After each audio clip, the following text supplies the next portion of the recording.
सद्गुरुनाथ महाराज की जय। महायोगी स्वामी उमानंद सरस्वती की जय।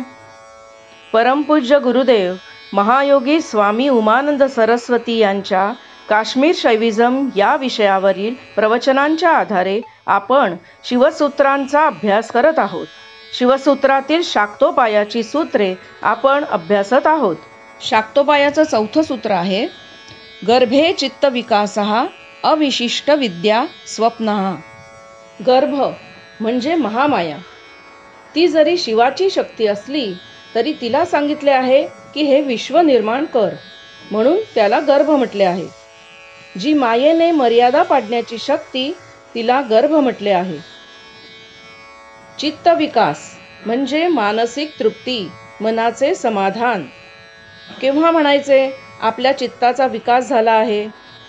मानसिक तृप्ती असेल तर। काही असू दे, बाहेरचे माध्यम लागो न लागो, प्रत्येक क्षणी आपल्याला मनाचे समाधान मिळाले पाहिजे। अविशिष्ट विद्या स्वप्नः म्हणजे परिमित मर्यादित असे निकृष्ट अशुद्ध ज्ञान। प्रपंचातील जो चित्ताचा विकास, तिलाच स्वप्नही म्हणतात। ज्या योग्याचं देहतादात्म्य अद्याप गेलेलं नाही, देहाची बाहेरच्या जगाची आसक्ती आहे, त्याला अतींद्रिय अनुभव येणार नाहीत। सिद्धींची स्टेशनं रिजेक्ट करता येत नाहीत तोपर्यंत मुक्कामाला पोहोचता येत नाही।